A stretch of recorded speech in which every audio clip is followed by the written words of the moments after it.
সুপ্রিয় শিক্ষার্থী, আসসালামু আলাইকুম। আজকে আমি তোমাদের সাথে আলোচনা করব হচ্ছে নবম দশম শ্রেণীর হিসাব বিজ্ঞান বইটির দ্বিতীয় অধ্যায়। অধ্যায়টির নাম হচ্ছে লেনদেন। অধ্যায়টির নাম কি? লেনদেন।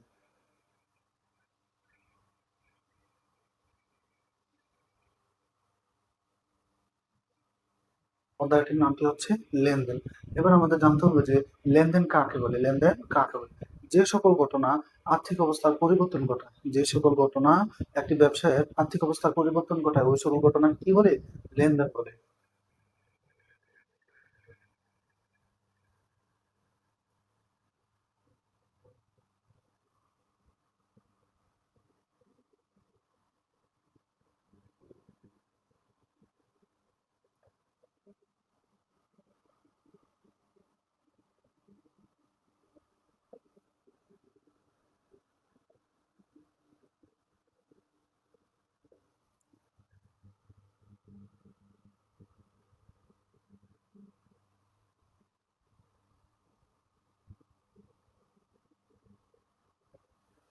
লেনদেন বলে।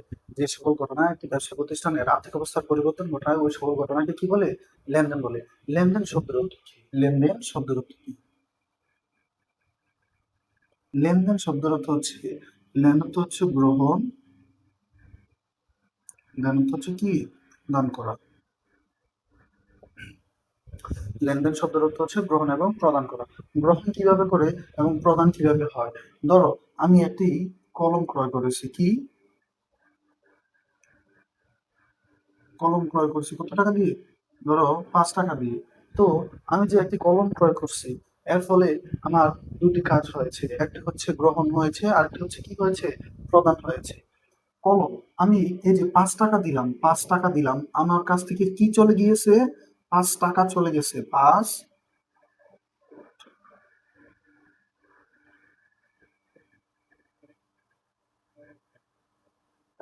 আমার কাছ থেকে 5 টাকা চলে গিয়েছে।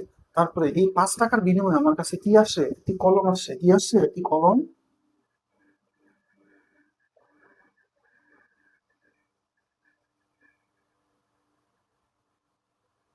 একটি কলম আসছে। একটা কলম ক্রয় করছি কত টাকা দিয়ে? 5 টাকা দিয়ে। এই 5 টাকার বিনিময়ে এই 5 টাকা আমার কাছ থেকে চলে গেছে। তার বিনিময়ে কি আসছে? একটি কলম আসছে। তাহলে আমি কি প্রদান করেছি দোকানদারকে? আমি নগদ টাকা প্রদান করেছি। কি? নগদ টাকা প্রদান করেছি। এটা কি? প্রদান। প্রদান করছি। এই 5 টাকা প্রদানের বিনিময়ে আমার কাছে কি আসে? কলম আসে। কি? কলম আসে, যেটা আমি কি করেছি? গ্রহণ করেছি। গ্রহণ করেছি।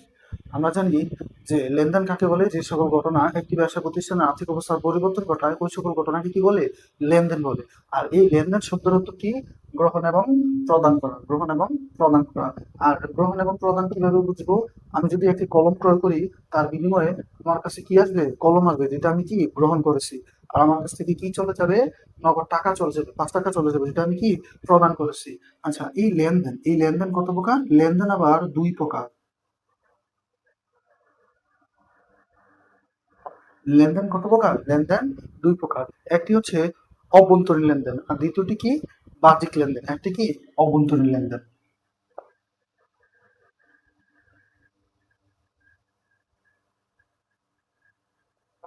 দ্বিতীয়টি কি? বাহ্যিক লেনদেন।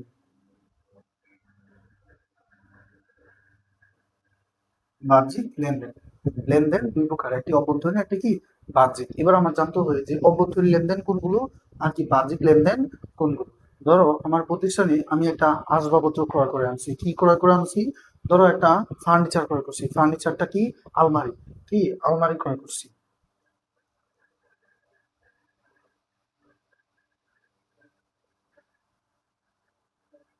আলমারি ক্রয় করছি। আলমারিটা আমি কোথা থেকে ক্রয় করছি? বাহির থেকে। কোথা থেকে? বাহির থেকে। তার মানে বাহ্যিক মানে হচ্ছে বাহির থেকে প্রতিষ্ঠানের ভিতরে কিছু আনা, বা প্রতিষ্ঠানের ভিতর থেকে বাহিরে কিছু নেওয়া। প্রতিষ্ঠানের ভিতর থেকে বাহিরে কিছু নেওয়া। প্রতিষ্ঠানে হয়তো একটা কিছু আসবে, অথবা প্রতিষ্ঠান থেকে একটা কিছু কি? চলে যাবে। এটা কি? বাহ্যিক লেনদেন, আলমারি ক্রয় করা। আর অভ্যন্তরীণ কি? প্রতিষ্ঠানের ভিতরে, প্রতিষ্ঠানের মধ্যে যে সকল লেনদেন হয় সেগুলা কি? অভ্যন্তরীণ লেনদেন। তাহলে অভ্যন্তরীণ লেনদেনটা কি হতে পারে? এই আলমারিটা আমি ক্রয় করে আনছি ধরো 10,000 টাকা দিয়ে। কত টাকা দিয়ে? 10,000 টাকা দিয়ে। তো 10,000 টাকা দিয়ে যে আমি আলমারিটা ক্রয় করে আনছি, এটার আমার 2 বছর আমি ব্যবহার করছি। কত বছর? 2 বছর। এখন নতুন আপডেট জিনিস আসছে। কি আপডেট জিনিস আসে? এখন আমি আবার নতুন আরেকটা আলমারি বা একটা চেয়ার টেবিল অথবা কিছু একটা ক্রয় করব। এটা আমি বিক্রয় করে দেবো। কি করব? বিক্রয় করে দেবো। কত বছর পর? 2 বছর পর এটা আমি বিক্রি করব। আমি আলমারিটা ক্রয় করছি কত টাকা দিয়ে? 10,000 টাকা দিয়ে।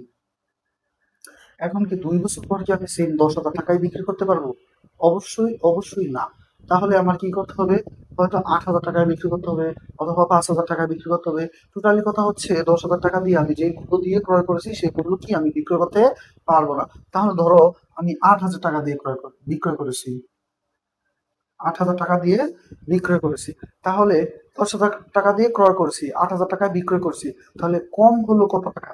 10,000 থেকে 8,000 গেলে থাকে কত? 2,000 টাকা। তাহলে আমি 2,000 টাকা কি করছি? কম বিক্রি করছি। এই যে ব্যবসার ভিতরে আলমারি ক্রয় করে আনার পর কোথায় রাখছি? ব্যবসার মধ্যে। কোথায়? ব্যবসার মধ্যে। ব্যবসার মধ্যে রাখার পর 10,000 টাকার জিনিসটা আমি 2 বছর পর 8,000 টাকা বিক্রি করছি। ওইখানে আমার 2,000 টাকা কম বিক্রি করতে হচ্ছে। এই যে 2,000 টাকা, এটা কি অবচয়? এটা কি অবচয়? এটা কি অবচয়?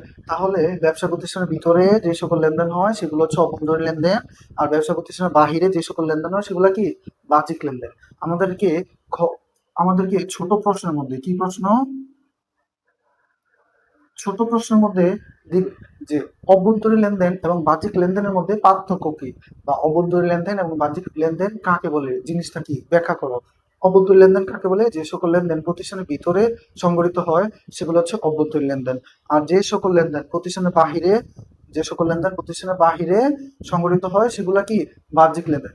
যেমন ক্রয় বিক্রয়। ক্রয় কি প্রতিষ্ঠানের বাহির থেকে ক্রয় করে প্রতিষ্ঠানের ভিতরে আনতে হয়, মানে ব্যবসা প্রতিষ্ঠানের বাহির থেকে ক্রয় করে ভিতরে আনতে হয়। আর বিক্রয় কি প্রতিষ্ঠানের ভিতর থেকে একটা জিনিস বিক্রয় করে কোথায় দিতে হয়? বাহিরে পাঠাতে হয়। আর অভ্যন্তরীণ লেনদেনটা কি? অভ্যন্তরীণ লেনদেন হচ্ছে প্রতিষ্ঠানের মধ্যে বা ভিতরে মূল্য হ্রাস হওয়া বা প্রতিষ্ঠানের ভিতরে কোনো যদি লেনদেন হয় সেগুলো কি অভ্যন্তরীণ লেনদেন। তাহলে অবশ্যই আমরা বুঝতে পারছি যে অভ্যন্তরীণ এবং কি বাহ্যিক লেনদেন জিনিসটা কি এবং এটা কিভাবে কাজ করে প্রতিষ্ঠানের ভিতরে এবং বাহিরে। এখন আমাদের এই যে সংজ্ঞাটা ছিল, লেনদেন কাকে বলে, যে সংজ্ঞাটা ছিল, সংজ্ঞাটা কি? যে সকল ঘটনা একটি ব্যবসায়ের আর্থিক অবস্থার পরিবর্তন ঘটায় ওই সকল ঘটনাকে কি বলে? লেনদেন বলে। লেনদেন লেনদেন শব্দের অর্থ হচ্ছে গ্রহণ এবং প্রদান করা। লেনদেন প্রধানত দুই প্রকার: অভ্যন্তরীণ লেনদেন, বাহ্যিক লেনদেন। এবার আমাদের প্রত্যেকটা পড়ার মধ্যে কি একটা শব্দ কমন, সেটা কি? লেনদেন। সেটা কি? লেনদেন। লেনদেন অর্থ, লেনদেন কত প্রকার? 2 প্রকার: অভ্যন্তরীণ বাহ্যিক। সবগুলোর সাথে কি একটা জিনিস কমন, যে লেনদেন জিনিসটা কি। আমাদের এবার একদম বিস্তারিত ভাবে শিখতে হবে যে লেনদেন জিনিসটা কি, বা কিভাবে আমি চিনবো যে এই ঘটনাটা একটা লেনদেন। তাহলে এই লেনদেন চিনতে গেলে আমাদেরকে একটা জিনিস, আরেকটা জিনিস অ্যাড হয়, সেটা কি? সেই সকল ঘটনাকে কি বলে? লেনদেন বলে। সে সকল ঘটনাকে কি বলে? লেনদেন বলে। তাহলে এবার আমার জানতে হবে যে ঘটনা জিনিসটা কি। ঘটনা জিনিসটা কি? যদি আমি ঘটনাটা জানতে পারি তাহলে ঘটনা থেকে আমি লেনদেন কিভাবে আলাদা করব সেটাও কি আমি বুঝতে পারবো আস্তে আস্তে। চলো, ঘটনা কি? ধরো আমরা একটা গল্প আমরা গল্প বলি না যে আজকে আমার সাথে এইটা হয়েছে ওইটা হয়েছে। আজকে রাস্তা দিয়ে আসার সময় একটা ভ্যান বা একটা রিক্সা অ্যাক্সিডেন্ট করছে, আসার সময় দেখছি যে একটা বাস অনেক দ্রুত গতিতে যাচ্ছে। অথবা স্কুলে আজকে আমার কি করছে, খাতায় খাতা দিছে, পরীক্ষার খাতা দিছে, মার্ক কম পাইছে এই কারণে আমার মারছে। এগুলা কি ঘটনা। এগুলা কি ঘটনা। আর এই ঘটনাটা হচ্ছে তুমি এক প্রকার গল্প বলতে পারো। কি বলতে পারো? গল্প বলতে পারো। দৈনন্দিন জীবনে আমরা যা কিছু করি সবগুলা কি ঘটনা। এই ঘটনা থেকে আমাদের লেনদেন হতে হলে অবশ্যই কি থাকতে হবে? অর্থের আদান প্রদান থাকতে হবে। কিসের? অর্থের আদান অথবা কি প্রদান থাকতে হবে। ঘটনা থেকে লেনদেন হতে হলে অবশ্যই কি অর্থের আদান প্রদান থাকতে হবে। অবশ্যই ব্যবসায় হয়তো অর্থ আসতে হবে অথবা যাইতে হবে। ব্যবসায় হয়তো অর্থ আসতে হবে অথবা ব্যবসা থেকে অর্থ কি চলে যেতে হবে। আচ্ছা, আমরা যে এই যে ব্যবসা করি, ব্যবসা কি অবশ্যই একটা মালিক থাকবে, অবশ্যই কি একজন মালিক থাকবে। তবে ব্যবসা প্রতিষ্ঠান আর মালিক কি একই? ব্যবসা প্রতিষ্ঠান আর মালিক কি একটাই সত্তা নাকি আলাদা সত্তা? এবার চলো, ব্যবসা প্রতিষ্ঠান এবং মালিক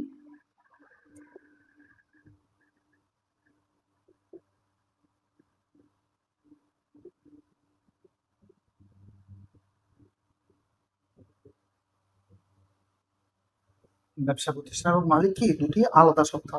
আর আমরা যে জিনিসটা নিয়ে কাজ করব, আমরা কি মালিককে নিয়ে কাজ করব নাকি ব্যবসা প্রতিষ্ঠানকে নিয়ে কাজ করব? আমাদের এই লেনদেন অধ্যায়টিতে আমরা কি ব্যবসা প্রতিষ্ঠান নিয়ে কাজ করব নাকি মালিক নিয়ে কাজ করব? আমরা অবশ্যই কাকে নিয়ে কাজ করব? ব্যবসা প্রতিষ্ঠান নিয়ে কাজ করব।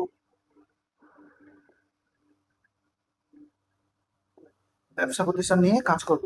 তাহলে আমাদের অবশ্যই জানতে হবে যে শুধুমাত্র ব্যবসা প্রতিষ্ঠানের মধ্যে যদি অর্থ আসে লেনদেন, যদি অর্থ চলে যায় তাও কি লেনদেন। আচ্ছা, এই লেনদেনটা কি শুধু অর্থ আসলে এবং চলে গেলেই হয়? লেনদেন কি বাকিতে হয় না? অবশ্যই হয়। লেনদেন কয় ধরনের হতে পারে? লেনদেন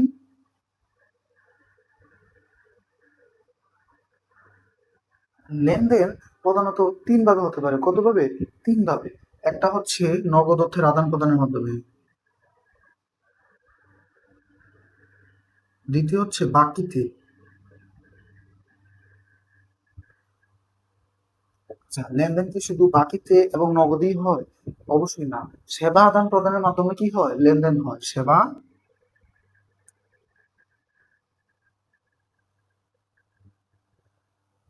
আদান প্রদানের মাধ্যমে। তাহলে এখন আমরা এই তিনটা জিনিস শিখবো যে লেনদেন নগদে কিভাবে হয়, বাকিতে কিভাবে হয়, আর কি সেবা আদান প্রদানের মাধ্যমে কিভাবে হয়। ধরো, আমি একটা কলম ক্রয় করছি। কি ক্রয় করেছি? কলম ক্রয় করছি।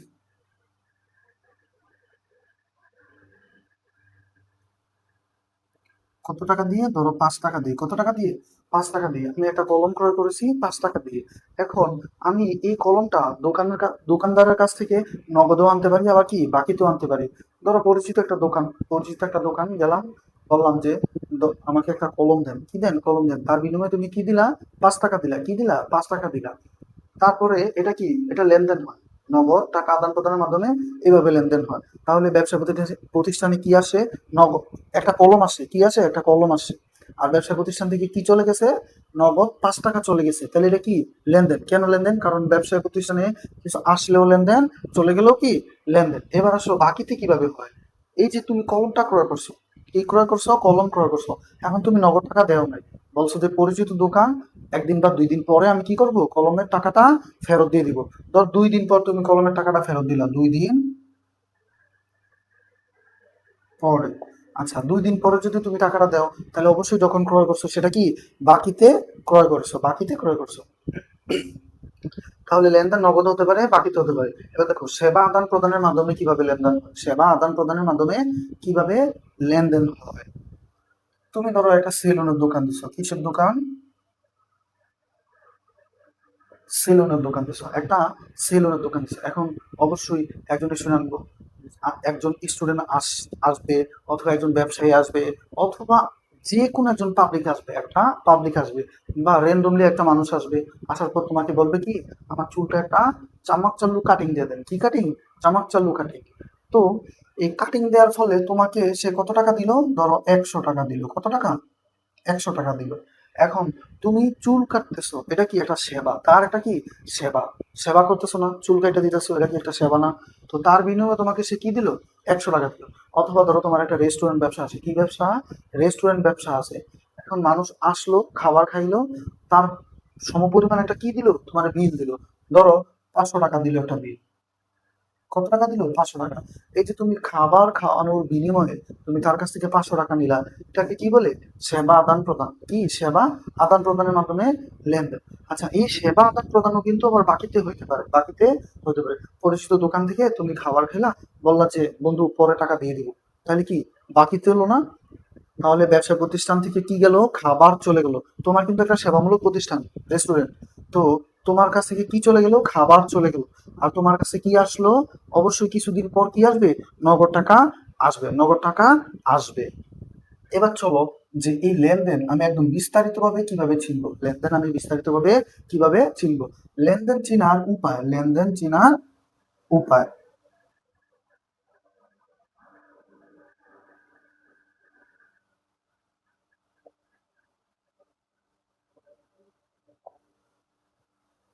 চিনার উপায় হচ্ছে মূলত 7টি। কয়টি? 7টি। 7টি।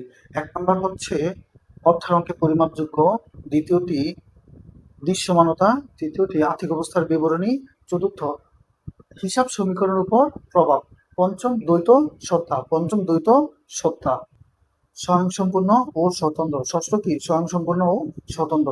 সপ্তম কি ঐতিহাসিক ঘটনা। ঐতিহাসিক ঘটনা। চলো একটা একটা করে বিস্তারিত দেখি। 1 নাম্বার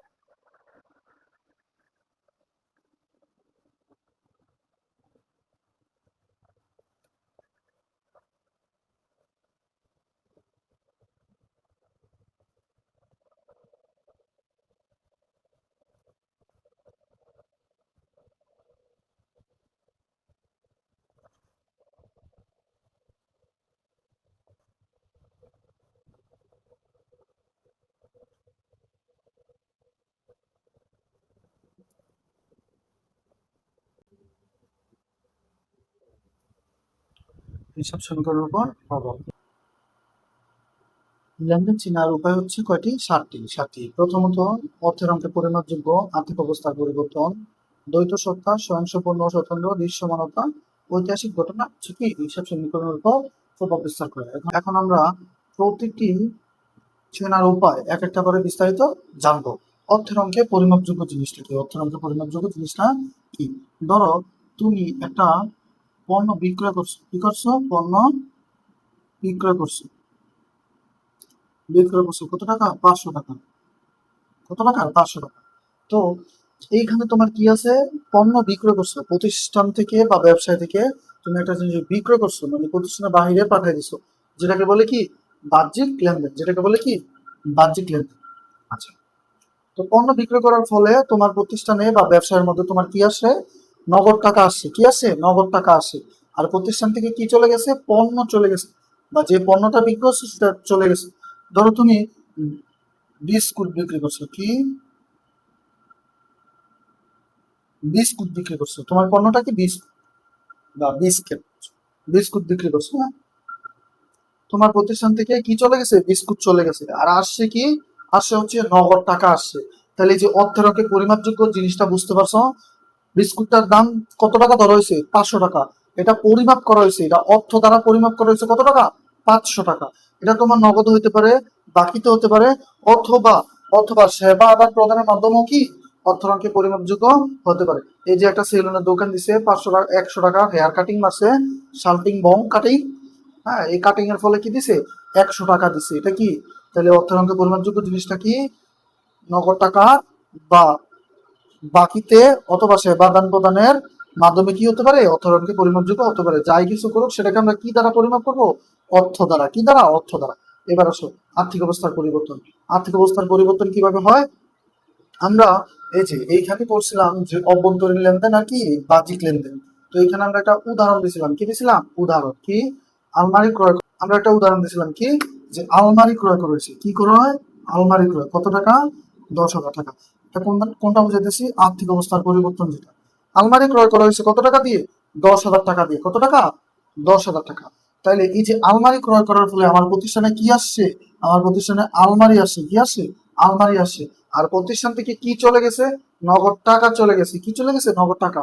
প্রতিষ্ঠান থেকে নগদ টাকা চলে গেছে, মানে আমি টাকা দেওয়ার বিনিময়ে আমি প্রতিষ্ঠানে কি আনছি? আলমারি আনছি। এই যে আলমারি, এই যে আলমারিটা কি? একটা সম্পদ। কি সম্পদ? এটা কি একটা সম্পদ। আলমারি প্রতিষ্ঠানের কি? একটা সম্পদ।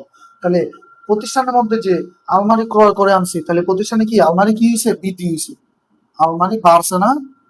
প্রতিষ্ঠানে আলমারি আনছে, আলমারির সংখ্যা বাড়ছে না? তাহলে আলমারি বৃদ্ধি পাইছে।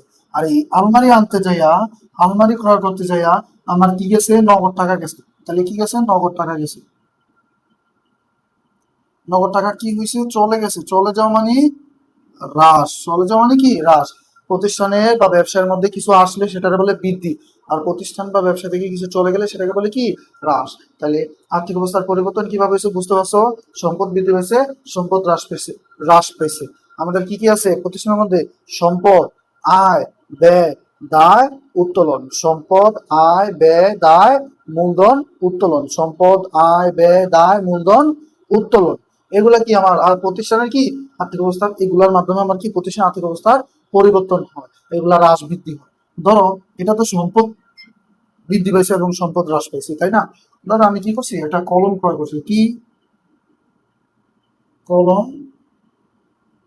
ক্রয় করছি। কি ক্রয় করছি? কলম ক্রয় করছি। তো এই কলম ক্রয় করার ফলে আমার ধরো 10 টাকা দিছি। কত টাকা? 10 টাকা। এই যে আমি কলমটা ক্রয় করছি। কি ক্রয় করছি? কলমটা ক্রয় করছি। তার ফলে প্রতিষ্ঠান থেকে আমার কি গেছে? নগদ টাকা গেছে। কি গেছে? নগদ টাকা গেছে। কত টাকা? 10 টাকা। আর প্রতিষ্ঠানে কি আসছে? একটা কলম আসে। কলম কি? কলম আসে। কি আছে? কলম আসে। কলম কি? আমার জন্য একটা ক্রয় করে আনছি। কলমটা কি করে আনছি? ক্রয় করে আনছি। আর ক্রয় করার ফলে আমার কাছ থেকে আমার কি আয় হয়েছে না ব্যয় হয়েছে? আমার কি আয় হয়েছে না ব্যয় হয়েছে? টাকা আসলে আয়, টাকা চলে গেলে কি ব্যয়। তাহলে এই যে ক্রয় করছি কত টাকা দিয়ে? 10 টাকা দিয়ে। তাহলে 10 টাকা দিয়ে আমার চলে গেল, তাহলে আমার আয় হয়েছে না ব্যয় হয়েছে? গুড, ব্যয় হয়েছে। তাহলে আমার কি হয়েছে? ব্যয় বৃদ্ধি পেয়েছে। কলম ক্রয় করার ফলে কি হয়েছে? ব্যয় বৃদ্ধি পেয়েছে। কি বৃদ্ধি? ব্যয় বৃদ্ধি পেয়েছে। আর একটা কি হয়েছে? আমার নগদ টাকা চলে গেছে। আমরা জানি নগদ টাকা চলে যাওয়া মানে কি? সম্পদ হ্রাস পাওয়া। বুঝতে পারছো? তারপরে আসো দ্বৈত শর্ত। প্রতিটি লেনদেনের দুইটা পক্ষ থাকে। দ্বৈত শর্ত মানে দুই। দ্বৈত মানে দুই, শর্ত মানে পক্ষ। দ্বৈত মানে দুই, শর্ত মানে পক্ষ। প্রতিটি লেনদেনের কি থাকে? দুটি পক্ষ থাকে। একটা পক্ষ হচ্ছে সুবিধা গ্রহণ করে, আর একটা পক্ষ হচ্ছে সুবিধা প্রদান করে। একটা পক্ষ সুবিধা গ্রহণ করে, আরেকটা পক্ষ কি করে? সুবিধা প্রদান করে। এই যে সুবিধা গ্রহণ এবং প্রদান করে। সুবিধা গ্রহণ এবং প্রদান কিভাবে করে? এই যে আগের গুলা দিয়েই দেখায়। দেখায়। এই যে এখানে বিস্কুট পণ্য বিক্রয় করছি, এইখানে আলমারি ক্রয় করছি, এইগুলা দিয়ে দেখায়। ধরো এই যে আমি পণ্য ক্রয় করছি, পণ্য ক্রয় করার ফলে কি হয়েছে? সুবিধা কে গ্রহণ করছে আর সুবিধা কে প্রদান করছে এটা বুঝো। ধরো আমি ব্যবসা প্রতিষ্ঠান, আমি কি ব্যবসা প্রতিষ্ঠান। এখন আমি একটা কলম ক্রয় করে আনছি, ব্যবসা প্রতিষ্ঠানে একটা কি কলম ক্রয় করে আনছি। তাহলে ব্যবসা প্রতিষ্ঠানে কি আসছে? কি আসছে? কলম আসছে। আর কি চলে গেছে? নগদ টাকা চলে গেছে। তাহলে ব্যবসা প্রতিষ্ঠান কি সুবিধা গ্রহণ করলো? কলম সুবিধাটা আনলো। আর কি চলে গেল? প্রদান করলো কি তার বিনিময়ে? নগদ টাকা। ব্যবসা প্রতিষ্ঠান আলমারি ক্রয় করছে। আলমারি ক্রয় করার ফলে তার প্রতিষ্ঠানে কি আসছে? কি গ্রহণ করছে? সে আলমারি গ্রহণ করছে। আর কি চলে গেছে? তার প্রতিষ্ঠান থেকে নগদ টাকা চলে গেছে। তারপরে দেখো বিস্কুট বিক্রয় করার মাধ্যমে তার প্রতিষ্ঠানে কি আসছে? কি গেছে? বিস্কুট বিক্রয় করছে। বিক্রয় করলে কি হচ্ছে? আয়। বিক্রয় কি? আয়। বিক্রয়ের ফলে টাকা আসে। তাহলে তার প্রতিষ্ঠানে নগদ টাকা আসে। তাহলে কি চলে গেছে? তার প্রতিষ্ঠান থেকে বিস্কুট চলে গেছে। বুঝতে পারছো? তারপরে আসো স্বয়ংসম্পূর্ণ ও স্বতন্ত্র। স্বয়ংসম্পূর্ণ ও স্বতন্ত্র মানে প্রতিটি লেনদেন নিজস্ব স্বয়ংসম্পূর্ণতা রয়েছে। নিজস্ব স্বয়ংসম্পূর্ণতা রয়েছে। যেমন আমরা প্রত্যেকটা মানুষের একটা নিজের আত্মমর্যাদা আছে না? যেমন একজন মানুষ যদি আমাদেরকে বলে যে তুই চোর, তুই বাটপার, বা অন্য মানুষের সামনে আমাদেরকে ছোট করে হেয় করে, তাহলে আমাদের অবশ্যই কি লাগে? গায়ে লাগে। ঠিক না? প্রত্যেকটা লেনদেনের কি নিজস্ব স্বয়ংসম্পূর্ণ রয়েছে। একটা আত্মমর্যাদা রয়েছে। কি রয়েছে? এটা আত্মমর্যাদা রয়েছে। এই যে আমি এখানে একটা লিখছিলাম যে কলম ক্রয় করা হয়েছে কত টাকা দিয়ে? 5 টাকা দিয়ে। কলম ক্রয় করছে কত টাকা? 5 টাকা দিয়ে। কিন্তু এটা কিভাবে করছিলাম? বাকিতে। কিভাবে? বাকিতে। তো এই যে বাকিতে যে পণ্যটা ক্রয় করছি, এই যে বাকিতে পণ্য ক্রয় করছি কত? 5 টাকা দিয়ে। এটা একটা কি? একটা লেনদেন। এটা কি? একটা লেনদেন। আর এই যে 2 দিন পরে এই যে বাকি নিয়ে 5 টাকা দেওয়া হয়েছে, এটা কি? আরেকটা লেনদেন। তাহলে এটা একটা লেনদেন, এটা একটা লেনদেন।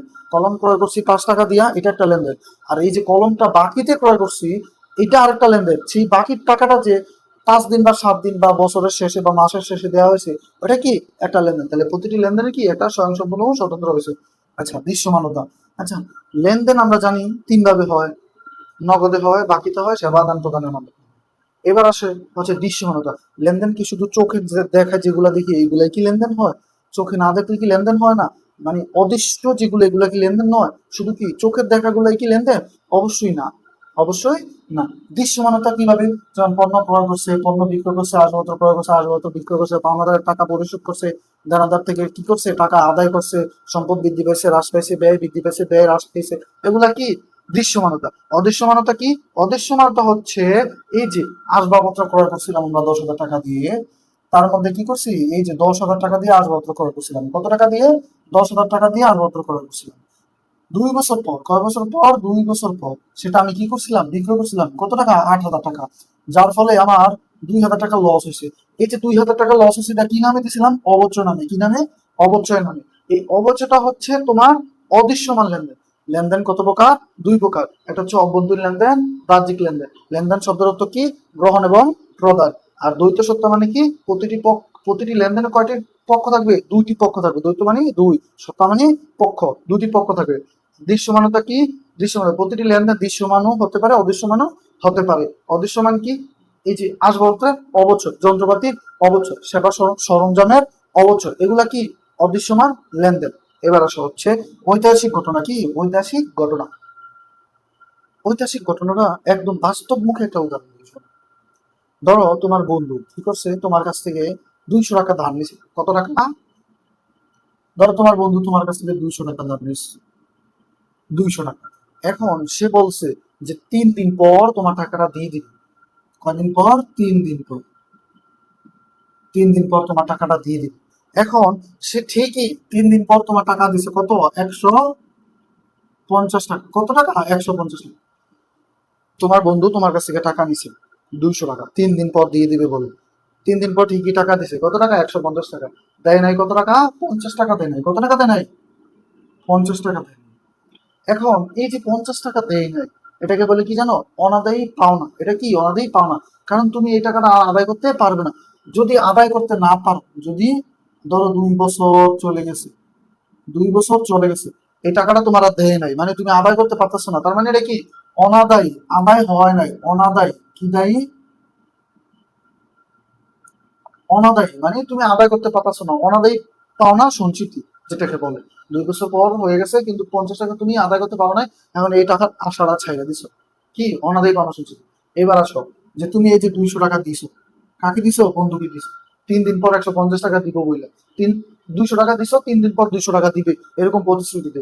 এখন তুমি দেওয়ার সময় এই চিন্তা করছো, এই পাগলায় যে বাট পারের বাট পা, একবার টাকা নিলে জীবনেও দিব না। একবার টাকা নিলে জীবনেও পুরা টাকা দিব না। দিব কত? ধরো 150 টাকা দিব।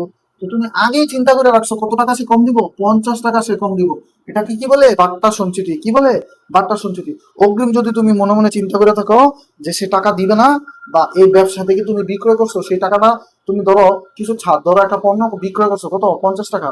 এখন তুমি চিন্তা করতেছো যে যেহেতু পরিচিত লোক, 50 টাকার পণ্যটা সে 50 টাকা দিবে না, সে 5 টাকা কম দেবে, সেটাকে বলে কি বলে? বার্তা। সেটা কি? বার্তা সঞ্চিতি। আর যদি তুমি চিন্তা করো যে 200 টাকার পণ্য তুমি বিক্রয় করছো, 150 টাকা তোমাকে দিছে, কিন্তু আর 50 টাকা সে আজ দিবে, কাল দিবে, পরশু দিবে বলে আর দেয় না, তাহলে তুমি এটা কি আদায় করতে পারবে না? তাহলে এটা কি বলে? অনাদায়ী পাওনা সঞ্চিতি। তারপরে আসা হচ্ছে হিসাব সমীকরণের উপর প্রভাব। হিসাব সমীকরণের উপর প্রভাব। হিসাব সমীকরণ জিনিসটা কি? অ্যাকাউন্টিং এর সবচেয়ে গুরুত্বপূর্ণ, সবচেয়ে ভেরি ভেরি ইম্পর্টেন্ট বা ফুল অ্যাকাউন্টিংটা যে বেসিকের উপর দাঁড়িয়ে আছে সেটা হচ্ছে কি? হিসাব সমীকরণ। হিসাব সমীকরণটা কি? এ ইকুয়াল টু এল প্লাস ও ই। এ মানে সম্পদ, সম্পদ সমান সমান দায় প্লাস মালিকানা সূত্র।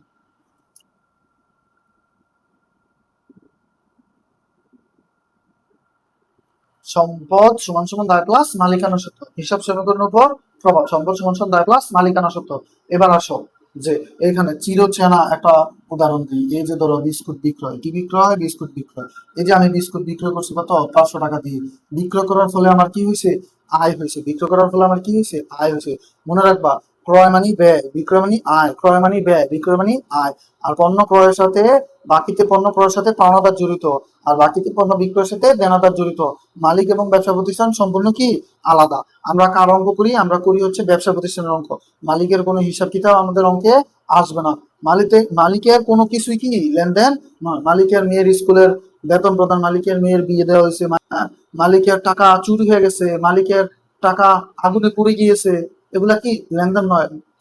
এগুলা কি লেনদেন নয়। এবার আসো সম্পদ। বিস্কুট বিক্রয় করা গেছে কত টাকা? 500 টাকা। এই যে বিস্কুট বিক্রয় করার ফলে আমার কি আসছে? নগদ টাকা আসছে। কি আসছে? নগদ টাকা আসছে। আর কি গেছে? এই যে বিক্রয় করার ফলে নগদ টাকা আসছে। কিসের ফলে? বিক্রয় করার ফলে। আর আমরা জানি বিক্রয় কি? বিক্রয় হচ্ছে আয়। বিক্রয় কি? আয়। বিক্রয় কি?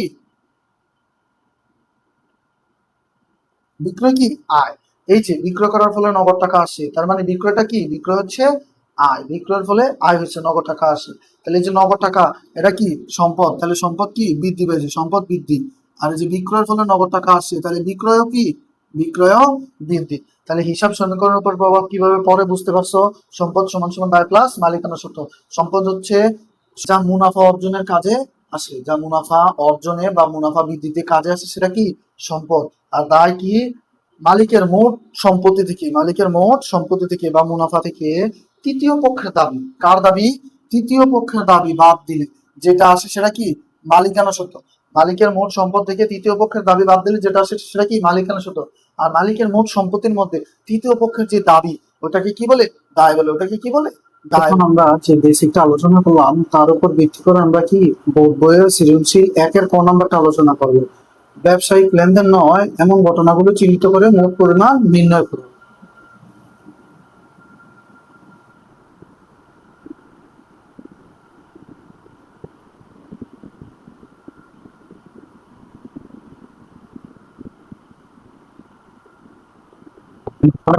লেনদেন নয় এমন ঘটনাগুলো চিহ্নিত করে মোট পরিমাণ নির্ণয় করো।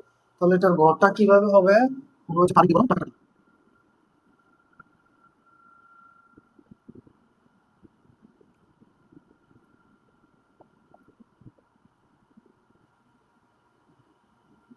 তাহলে এটার ঘরটা কিভাবে হবে? তারিখ, বিবরণ, টাকা এবং টাকা। তাহলে চলো আমরা অঙ্কটি একবার পড়ি আগে। 1 নম্বরটা হচ্ছে 50,000 টাকা নিয়ে ব্যবসা শুরু করা হলো। 50,000 টাকা নিয়ে ব্যবসা শুরু করার ফলে ব্যবসাটি কি টাকা আসছে নাকি ব্যবসা থেকে টাকা চলে গেছে? কোনো কিছু ব্যবসা আসে নাকি গেছে? যদি ব্যবসায় কোনো কিছু আসে অথবা যায় তাহলে সেটা কি? লেনদেন। অর্থের অঙ্কে যদি পরিমাপ করা যায় ব্যবসায় কিছু আসে অথবা যায় সেটা কি? লেনদেন। তাহলে 50,000 টাকা নিয়ে ব্যবসা শুরু করা হয়েছে, যার ফলে ব্যবসায় 50,000 টাকা আসছে, তাহলে এটা কি লেনদেন নয়? অবশ্যই এটা লেনদেন। অবশ্যই এটা কি? লেনদেন। ব্যাংকে 45,000 টাকা দিয়ে একটি হিসাব খোলা হলো। তাহলে ব্যাংকে একটা কার নামে হিসাব খোলা হয়েছে? অবশ্যই ব্যবসা প্রতিষ্ঠানের নামে 45,000 টাকা দিয়ে একটি হিসাব খোলা হয়েছে। তাহলে ব্যবসা প্রতিষ্ঠান থেকে কি টাকা আসছে অথবা গেছে? তাহলে কি? লেনদেন। তাহলে এটার ফলে কি হয়েছে? নগদ টাকা ব্যবসা প্রতিষ্ঠানে কোথায় গেছে? ব্যাংকে গেছে। তাহলে নগদ টাকা ব্যবসা থেকে গেছে কই? ব্যাংকে। যার ফলে কি? এটা লেনদেন। আমরা জানি ব্যবসায় টাকা আসলেও লেনদেন, ব্যবসা থেকে টাকা কি চলে গেলেও লেনদেন। ধারে পণ্য ক্রয় করা হয়েছে 25,000 টাকা। 25,000 টাকা ধারে পণ্য ক্রয় করা হয়েছে, যার ফলে কি হয়েছে তোমার? আমরা জানি যে লেনদেন 3 ভাবে হতে পারে। নগদে হতে পারে, ধারে বা বাকিতে হতে পারে, অথবা সেবা আদান প্রদানের মাধ্যমে হতে পারে। এখানে কি করছে? ধারে পণ্য ক্রয় করছে। ধারে পণ্য ক্রয় করার ফলে ব্যবসায় পণ্য আসছে। ব্যবসায় কি আসছে? পণ্য আসছে। আর ধারের সাথে কি জড়িত? নগদে পণ্য যদি ক্রয় করতো তাহলে ব্যবসায় নগদ টাকা ব্যবসা থেকে চলে যেত এবং পণ্য ব্যবসায় আসতো। যেহেতু সে নগদ টাকা দেয় নাই, যার ফলে সে বাকিতে ক্রয় করছে, তাহলে যে পণ্য ঠিকই আসে কিন্তু তার বিপরীতে নগদ টাকা না দিয়া সে পরে দিবে টাকাটা, মানে বাকিতে। তাহলে ধারে পণ্য ক্রয়ের সাথে পাওনাদার জড়িত, তার মানে কি?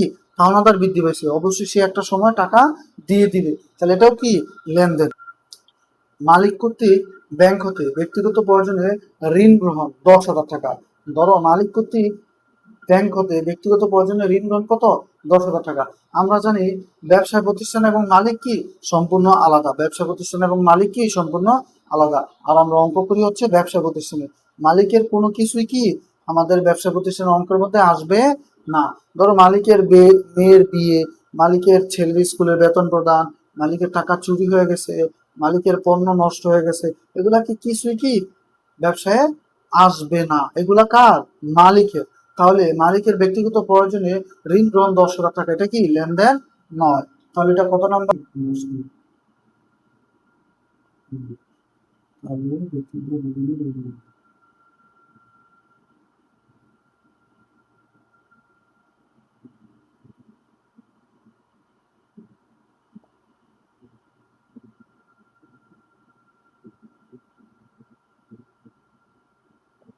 তাহলে বিবরণটা কি দিব? মালিক ব্যক্তিগত প্রয়োজনে ঋণ গ্রহণ। কি? মালিক ব্যক্তিগত প্রয়োজনে ঋণ গ্রহণ কত? 10,000 টাকা। কত? 45,000 টাকা। 45,000 টাকা। তারপরে একটা কি দিব? দাগ দিয়ে দিব। 15 নম্বর লেনদেনটি বলছে 45,000 টাকা আসবাবপত্র ক্রয়ের ফরমায়েশ প্রদান।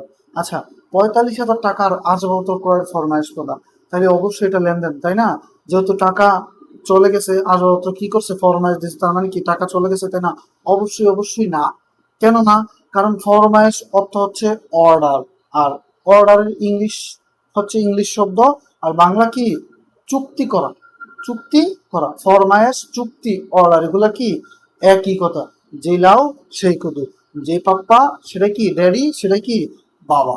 তার মানে ফরমায়েশ প্রদান, চুক্তি প্রদান, অর্ডার দেওয়া হলো, এগুলা কি লেনদেন না। ধরো আমি একটা দোকানে গেছি, এ মামা 1 কাপ চা দাও, 1 কাপ চা দাও। আমি কি এই যে অর্ডার দিলাম যে 1 কাপ চা দাও, আমি কি টাকা দিয়ে দিছি? আমি টাকা অবশ্যই দিই নাই। জাস্ট অর্ডার দিছি যে তাকে 1 কাপ চা দেওয়ার জন্য। আমি কি তাকে টাকা দিছি? অবশ্যই না। 45,000 টাকা আসবাবপত্র ক্রয়ের ফরমাশ প্রদান, এটা কি লেনদেন? নয়। কারণ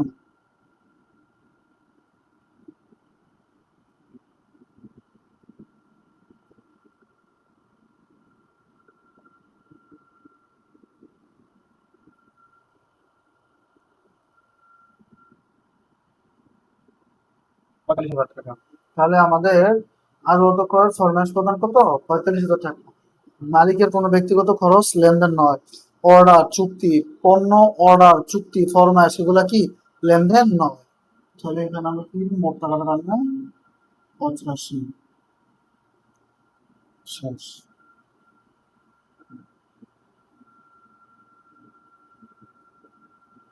মোট টাকা 85,000। এই মোট তুমি দিলেও পারো, না দিলেও কোনো সমস্যা নাই। এই মোট লেখাটা তুমি দিতেও পারো, না দিলেও কোনো কি সমস্যা।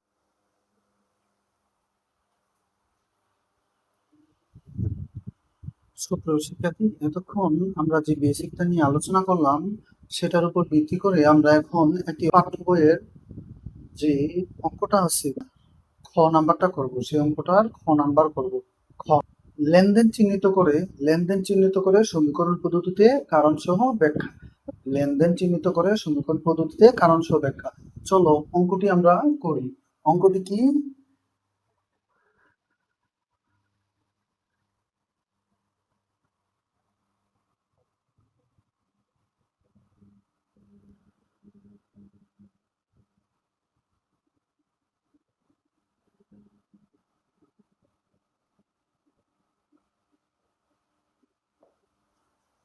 অঙ্কটি হচ্ছে লেনদেন চিহ্নিত করে সমীকরণ পদ্ধতিতে কারণ সহ ব্যাখ্যা করো। আমরা জানি যে আমরা এতক্ষণ যে বেসিকটা আলোচনা করলাম সেটা দিয়ে আমরা কি শিখবো? যে লেনদেন কোনটা লেনদেন কোনটা লেনদেন নয় সেটা শিখতে পারবো। আর সমীকরণ কি? সমীকরণ হচ্ছে ওই যে আমরা পড়ছিলাম সমীকরণ এ ইকুয়াল টু এল প্লাস ও ই, এটা হচ্ছে হিসাব সমীকরণ।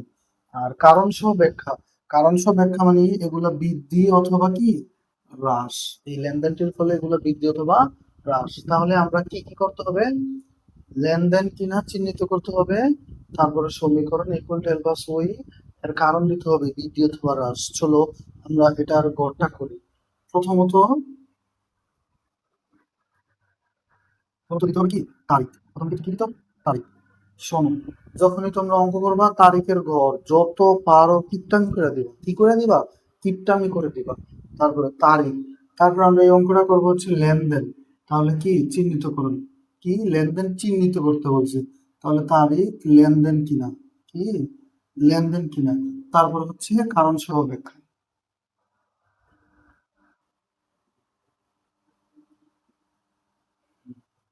তারিখ লেনদেন কিনা,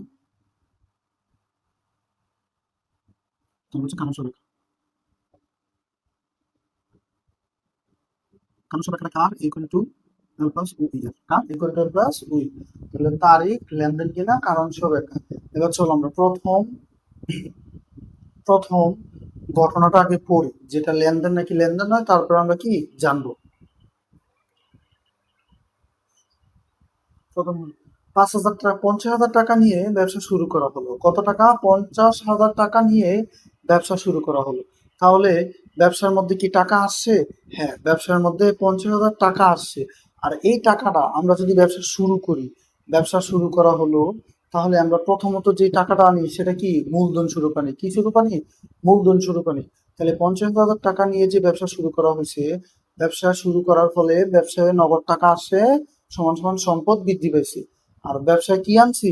এর ফলে কি আসছে? ব্যবসায় মূলধন আনছে। তাহলে মূলধন সমান সমান কার? মূলধন কার আসে? মালিকানা সত্ত্বর আসে। কার আসে? মালিকানা সত্ত্বর আসে।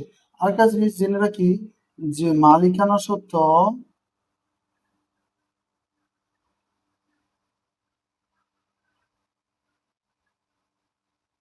মালিকানা সত্ত্বর ধাপ হচ্ছে 4টি। মালিকানা সূত্র ধাপ কয়টি? 4টি। মূলধন, আয়, ব্যয় আর কি উত্তোলন। মূলধন, আয়, ব্যয়, উত্তোলন।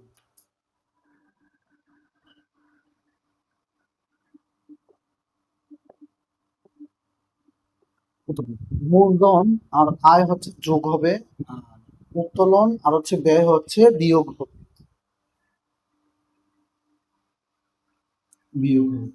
আর আমরা জানি যোগ মানে হচ্ছে বৃদ্ধি, বৃদ্ধি মানে যোগ বা প্লাস, আর হ্রাস মানে মাইনাস, মাইনাস মানে হ্রাস করা। তাহলে 50,000 টাকা নিয়ে ব্যবসা শুরু করার ফলে ব্যবসায় নগদ টাকা আসছে 50,000 টাকা, আর ব্যবসায়ী যে নগদ টাকাটা আসছে সেটা মূলধন স্বরূপ আসছে, তাহলে এটা কি লেনদেন।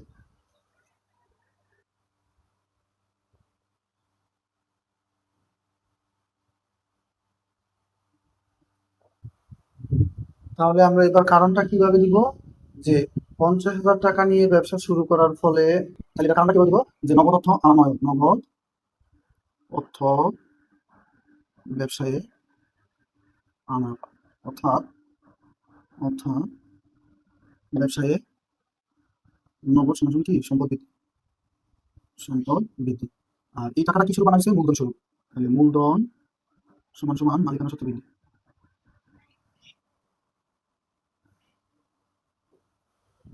50,000 টাকা নিয়ে ব্যবসা শুরু করা হয়েছে, যার ফলে ব্যবসায় নগদ টাকা আসছে, নগদ টাকা হচ্ছে সম্পদ, নগদ টাকা সমান সমান সম্পদ বৃদ্ধি। আর নগদ টাকাটা কি স্বরূপ আনা হয়েছে, মূলধন স্বরূপ আনা হয়েছে। তাহলে মূলধন সমান সমান কি মালিকানা সত্ত্ব বৃদ্ধি। মূলধন কার অংশ, মালিকানা সত্ত্বের 4টা ধাপের একটি। তাহলে মূলধন কি করে, মালিকানা সত্ত্ব বৃদ্ধি করে। ঠিক আছে, ক্লিয়ার। তারপরেরটা দেখি।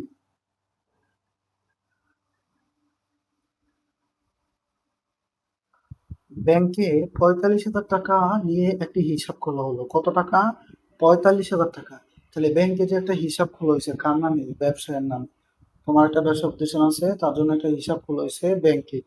তাহলে ব্যাংকে যে 45,000 টাকা দিয়ে হিসাবটা খোলা হয়েছে, তার জন্য ব্যাংক থেকে কি করছে, 45,000 টাকা তোমার অ্যাকাউন্টে জমা দেওয়া হয়েছে।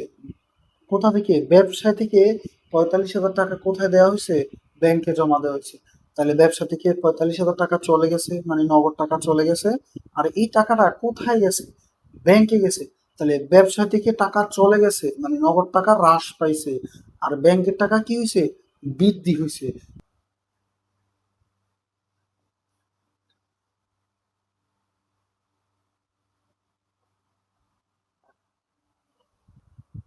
তাহলে এটা আমরা কিভাবে লিখবো, যে নগদ টাকা ব্যবসা থেকে চলে যাবার ফলে, ব্যবসা থেকে চলে যাবার ফলে, তাহলে এটা আমরা কিভাবে লিখবো, যে নগদ অর্থ ব্যাংকে জমা দেওয়ার ফলে, নগদ অর্থ,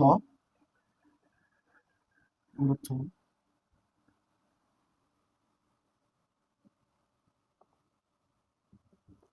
নগদ অর্থ ব্যাংকে জমা দেওয়ার ফলে কি হয়েছে, ব্যাংক, নগদ অর্থ, নগদ অর্থ ব্যাংকে জমা দেওয়ার ফলে কি হয়েছে, নগদ অর্থ ব্যবসা থেকে চলে গেছে এবং ব্যাংকে কি টাকা বৃদ্ধি পেয়েছে। তাহলে নগদ অর্থ হ্রাস, নগদ অর্থ কি হয়েছে, নগদ সমান সমান কি সম্পদ হ্রাস, সম্পদ হ্রাস। আর ব্যাংক সমান সমান কি, ব্যাংক সমান সমান সম্পদ বৃদ্ধি, সম্পদ বৃদ্ধি। আচ্ছা, নগদ, আমাদের সম্পদগুলো কি কি, নগদ টাকা সম্পদ, দেনাদার সম্পদ, যন্ত্রপাতি সম্পদ, আদালত সম্পদ, ব্যাংক কি সম্পদ, এগুলা কি সম্পদ। আর ব্যয়গুলা কি কি, ব্যয় হচ্ছে কোনো কিছু ক্রয় করলে সেটা ব্যয়, কোনো কিছু বিক্রয় করলে সেটা কি আয়। আর দেনাদার কি, দেনাদারও কি সম্পদ। আর পাওনাদার হচ্ছে দায়। আর আয় কি, আয় হচ্ছে বিক্রয় করলে হচ্ছে আয়।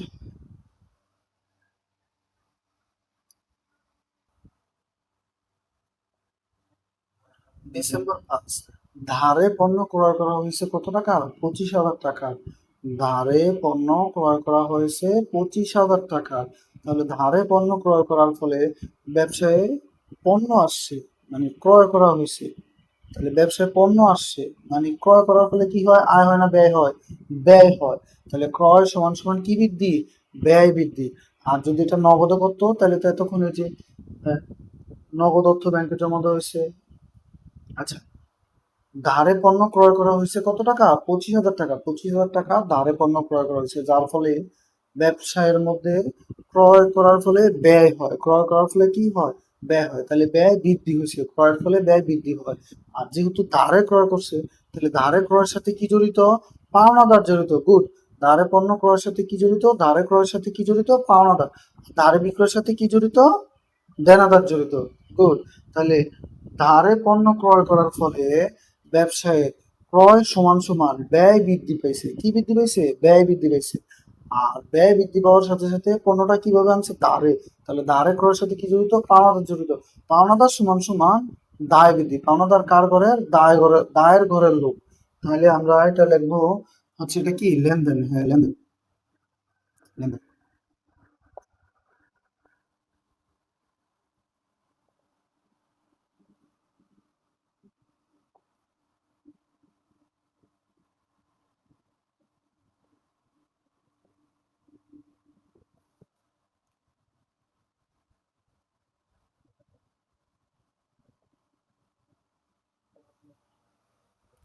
ধারে পণ্য ক্রয় করার ফলে ব্যবসায় ক্রয় সমান সমান ব্যয় বৃদ্ধি, আর পাওনাদার সমান সমান কি? দায় বৃদ্ধি। পাওনাদার কেন আসলো? কারণ ধারে পণ্য ক্রয়ের সাথে পাওনাদার জড়িত, আর ধারে পণ্য বিক্রয়ের সাথে দেনাদার জড়িত।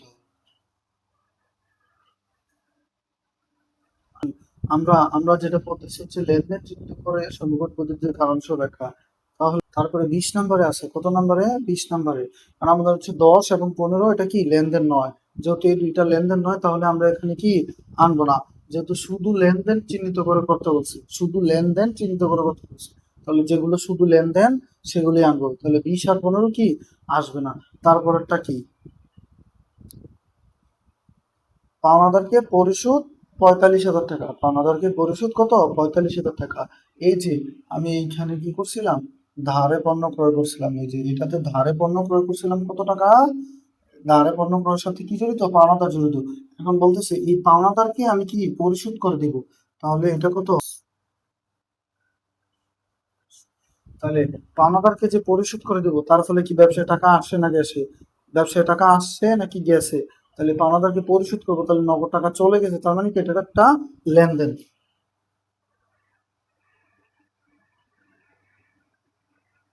লেনদেন।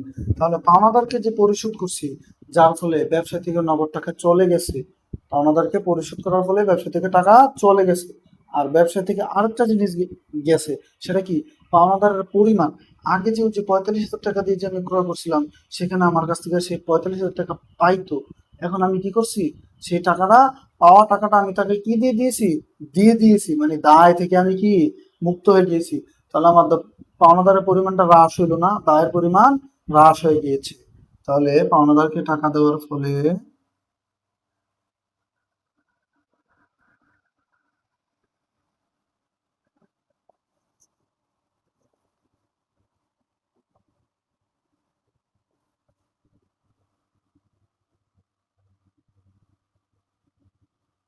সম্পদ হ্রাস।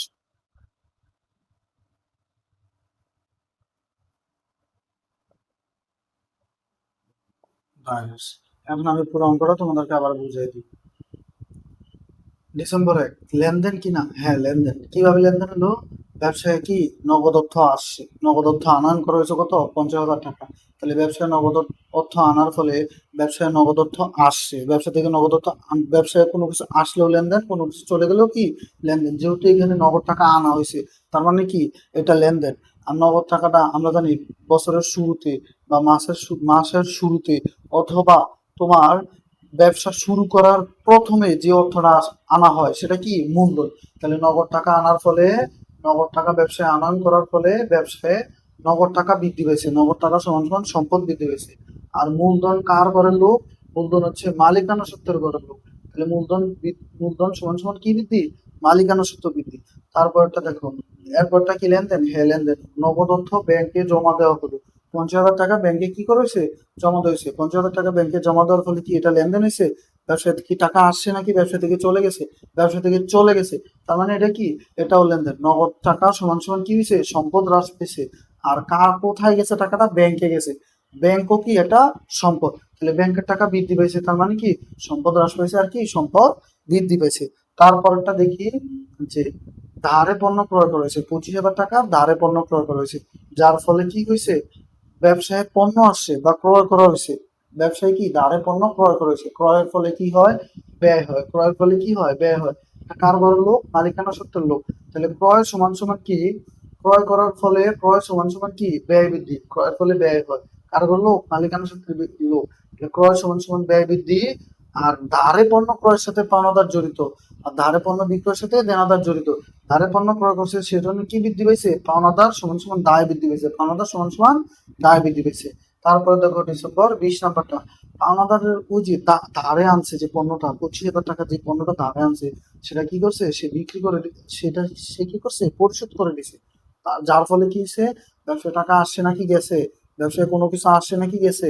ব্যবসা থেকে চলে গেছে। কি চলে গেছে? নগদ টাকা চলে গেছে। তাহলে পাওনাদারকে পরিশোধ করার ফলে ব্যবসায় নগদ টাকা সমান সমান সম্পদ হ্রাস পাইছে। চলে যাওয়া মানে হ্রাস পাওয়া, আসা মানে বৃদ্ধি পাওয়া, তাহলে হ্রাস পাইছে। আরেকটা জিনিস হ্রাস পাইছে, সেটা কি? আমার কাছ থেকে একজন লোক 45,000 টাকা পাইতো, সেটা আমি দিয়ে দিছি, তার মানে এখন সে আর পাবে না। তার মানে পাওনাদার কি? পাওনাদার সমান সমান দায় হ্রাস। সুপ্রিয় শিক্ষার্থী, আজকে তোমাদেরকে যে ক্লাসটি করালাম, লেনদেন চেনার সহজ উপায়গুলো এবং একটা বোর্ড কোশ্চেনও প্র্যাকটিস করলাম, বা বোর্ড বইয়ের একটা প্রশ্ন কি প্র্যাকটিস করলাম, সলভ করলাম। এরকম দৈনন্দিন যদি তোমরা ভিডিও পেতে চাও তাহলে আমার চ্যানেলটি সাবস্ক্রাইব করে সাথে থাকবে। এটার পার্ট 2 খুব শীঘ্রই দিব, যার মাধ্যমে আমি বাকি যতগুলো অঙ্ক বা ম্যাথ এই অধ্যায় থেকে আসতে পারে সেগুলো আমি কি পরবর্তী পার্টে তোমাদেরকে অবশ্যই বোঝানোর চেষ্টা করবো ইনশাল্লাহ। আল্লাহ হাফেজ, ভালো থাকবে। আসসালামু আলাইকুম।